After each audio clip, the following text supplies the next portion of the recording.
Hey everybody, it's Beth. This is just going to be a quick little tutorial, but I'm so excited to show it to you because I know that lots of people want to know how to make these ombre check boxes. So here we go. We're in Pages. We've got a document open, and I've just got these made so I can show you what we're doing.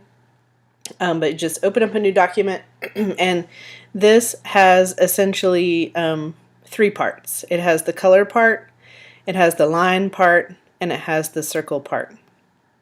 And all we're going to do is we're going to start with the color background. So we're going to go to Shape, and once again you have all these options down here of different kinds of things that you can make. So you can click on these dots to go to the different screens, or you can scroll through with the arrows. And we're going to go to this red one that has a lighter color red at the top and a darker color red at the bottom. Make a square. Arrange, text wrap, none, and we're going to make it the right size. I have made these example ones happy planner size, so let's replicate that. That's 1.5 inches wide. This is the classic happy planner. If you have a smaller one or a bigger one, then you'll have to measure your boxes to make sure you get the right size square. But this is 1.5 inches by 2.25. Enter, and there you go. And you see how it has the lighter color red and the darker color red at the bottom. I made these first two with the mermaid color palette that we made in a previous video, and we're going to replicate that more or less. For the first one, we just have a lighter color purple and a darker color purple at the bottom. And you guys, this is so cool and so easy, and you're gonna just be amazed when you see how easy it is. Go to Style, and in the other videos we've done, we've used color fill, but today we're going to use gradient fill. And when you do that, it gives you two color choosers, one for the top part of the square and one for the bottom part of the square or rectangle, and it just fades them from one into the other. So all you have to do is choose the color from your palette. This is the purple for the top, and right now it still has that red, so it fades from purple into red, which is pretty cool, but it doesn't match this palette. And the bottom one, we're going to make it the same purple. Okay, so right now these are exactly the same color. It's a solid color square. However, if you go to this color spectrum in the color wheel, you can adjust the color lighter or darker. Right now you can see over on the right, you see how this one is gray and this one is blue? The blue is the highlighted one. So right now we are working on the color for the bottom part of the rectangle, and we need to make it a little darker. So you just click here and slide it over until you get it as dark as you want. You don't want it too dark or you can't see when you write on it. And you see how it started to change a little bit? This part is a little bit lighter than this part. If you go back to the color chooser for the top part of the rectangle, you can slide that one the other way. And now you have a single color ombre box. And you can fiddle with that and make it as light as you want. And go back to the other one and make it darker if you want. You can make it more dramatic by making those two colors more different. I'm pretty happy with that, so I'm going to leave it there. The other option for this, and then we'll get into how to make the lines and the circles. I'm going to make this one. You can see this one is green, and then it goes, it's not exactly a darker shade of the same green. This part is more blue. And all I did here was the same thing. Shape, pick this gradient box, text wrap none. I'm going to put it down here and make it the right size.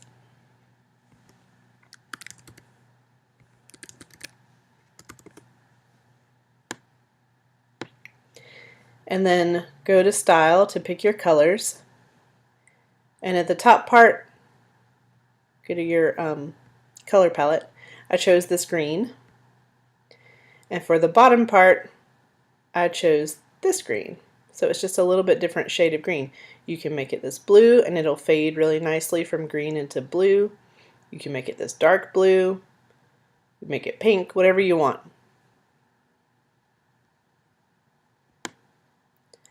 And there's that. Okay, so now we have backgrounds for our check boxes. Now, for the lines, you can do a lot of math and figure out exactly how far apart these lines need to be, but there is a much simpler way to do it. You're going to go to Table and choose this plain-ish one. You can see all the different ones down here. You could choose that one. It's also pretty plain. But yeah, it's just as easy to do that one. Now, do you see what happened? I'm going to delete this. See where these are right now? When I add a table, it pushes them down. And I've been telling you to go to Arrange and change this text wrap to none all the time. That's why. Because it pushes stuff around on the page and doesn't keep it where you want it. But if I hit none, then it's just on top of everything else and I can move it exactly where I want it and it's not going to push anything out of place. Alright, for now, I'm just going to put it right here. We only need one column. So we're going to go over to the right here, click on this, and move this arrow down until you just have one column. I put 6 rows in here so I can have 6 things on my list. You can choose however many you want. If you want 5, 6, 7, whatever. We're just going to do 6 to replicate that. And now let's make it the same size as our background. 2.25 and 1.5. Alright. Now you see how this has a clear cell and a gray cell and a clear and a gray. We don't want those gray ones. We want to be able to see the whole background behind it. So we go to Table, and where it's checked alternating row color, just uncheck that. And now you have a blank chart with clear cells. Let's line it up with this box. And there you go. That's the basic thing. Now on this top one, I did not want a line around it. So if you click on the chart, go over to Cell, you have options here.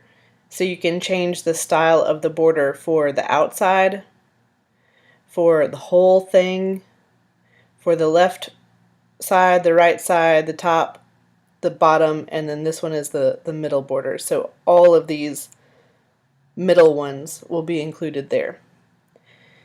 If I want to turn off just the outside border, I make sure this one is highlighted and I go to Border Styles and go to No Border,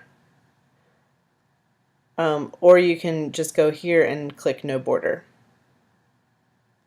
and it just turns it off. Either one will do it. You don't have to do both.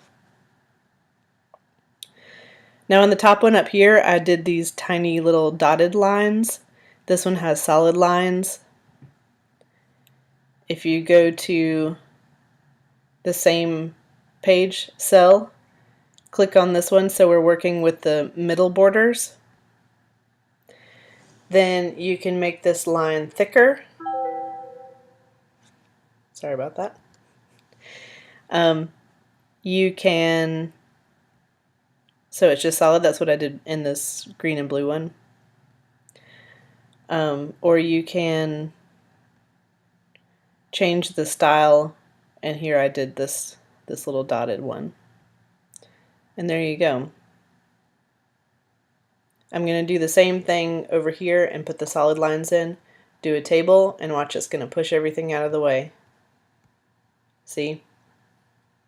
So go to Arrange, Text Wrap None, we need one column. I'm just clicking this down arrow to get one column, and I want 6 rows. I need this to be 2.25.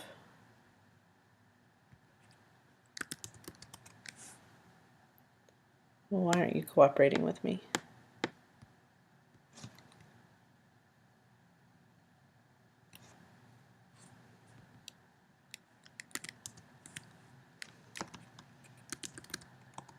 There we go. Maybe it's because it wasn't all on the page. I don't know. Line it up. Turn off the alternating row color in table. Uncheck that. Go to cell. I'm going to turn off this outside border.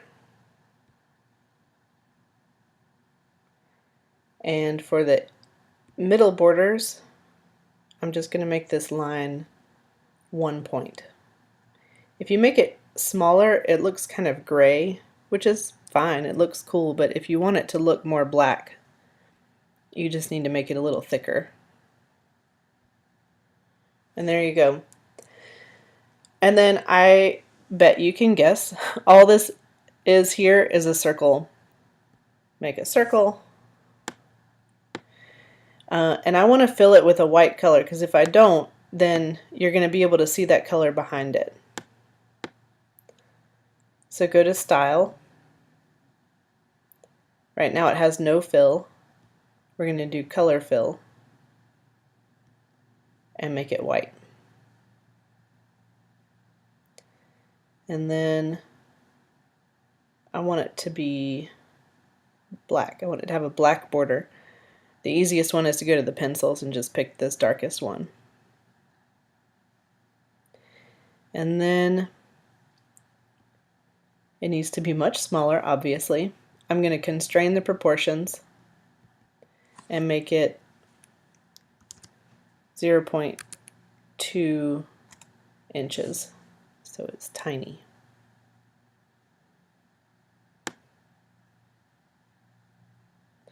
And you see it wants to snap into place either here or here.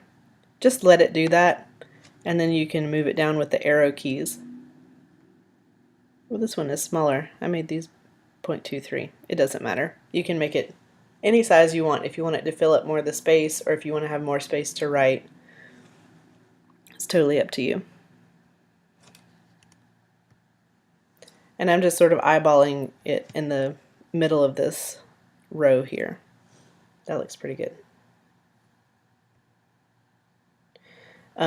Sorry, I just noticed that this didn't look super white. So when I clicked on it and I went to Style, I could see that the opacity was only at 71% for some reason. I must have used that for something else. Just slide this up to 100% and now it's bright white. I'm going to copy that, Command C, and then I'm going to Command V, Command V, Command V, Command V, Command V to make enough for this whole thing. Line it up.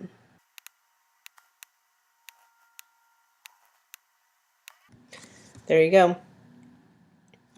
And then the easiest thing to do here is select this one, hold Shift, select all the other ones,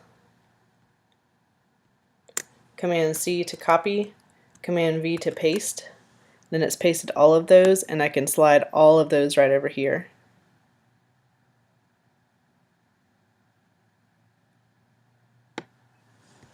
And there they are. And they're not lined up perfectly. I'll have to fidget with that. And I might need to make it bigger so I can work on it properly and really get it lined up. And now I have my little guidelines telling me that it's lined up.